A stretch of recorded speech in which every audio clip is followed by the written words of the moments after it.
First, NATO is extending its operation in Libya by another 3 months. The alliance chief says the decision is meant to signal to Colonel Gaddafi that the coalition is determined to fulfill the UN mandate to protect the Libyans. Well, let's get more on this development from political consultant Daniel Wagner. He now joins us live via broadband. Thanks for being with us. NATO says Gaddafi's days are numbered. Do you think the 90 extra days will be enough to get rid of him? I don't think there's any doubt that eventually he will ultimately have to leave the scene. The question is how long it's going to take. And I think with NATO expanding their presence publicly by 90 days, there seems to be little doubt in my mind that they expect this thing to go on for many months to come. Perhaps 90 days is actually a stopgap measure. Maybe it's going to go on for much longer. I really don't think that Gaddafi is going to simply walk away. And it seems very clear that in the absence of having him agree in advance to consider stepping down, that the opposition is unlikely to take any peace talks seriously.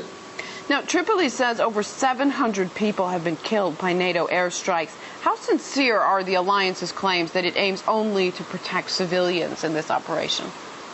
I don't doubt at all that it's entirely sincere. I also think that there's no way for them to know accurately exactly how many people have been impacted by the airstrikes, how many civilians. I think Gaddafi is doing what some other leaders in history have done, and that is take soft targets or targets that are sensitive and fill them with civilians, so that if a NATO airstrike is intending to hit a military target, it's entirely possible that it will hit civilians. But originally the UN resolution was to impose a no-fly zone, wasn't it, and not to bomb Tripoli? Yeah, that's exactly right.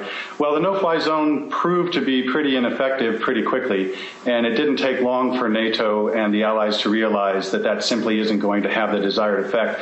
Let's not forget that this whole episode started too late, too little too late in my estimation, on the part of NATO.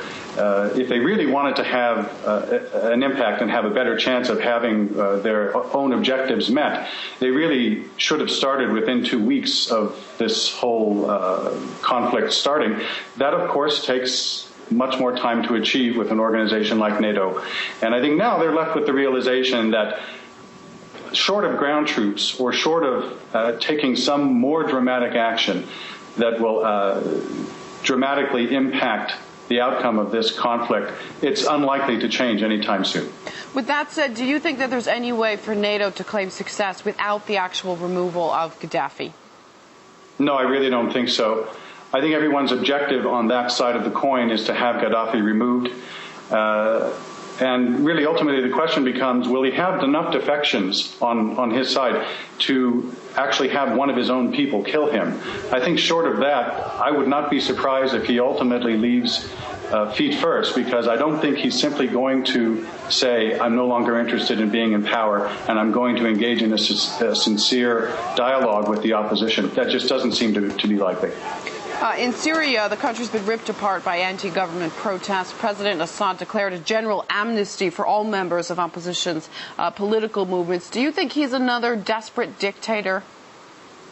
Yeah, I think he's got really the dictator's dilemma. And the dilemma is, how do I stay in power, and how do I get them to believe that I don't want to stay in power?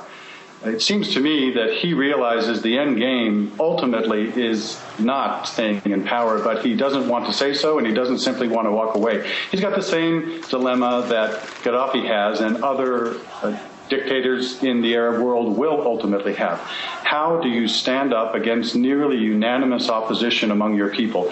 In the case of Syria, there are so many eruptions going on throughout the entire country. There's so many people who are allied against him. It just seems to be overwhelming odds, and short of gassing his own people, I really don't see how he can stay in power. Let me just add, when I say short of gassing his own people, Syria has the largest collection of chemical weapons in the Middle East, or at least it's reputed to have. So the question is, will he do what Saddam Hussein ultimately did and gas his own people? All right, political consultant Daniel Wagner, thank you very much for your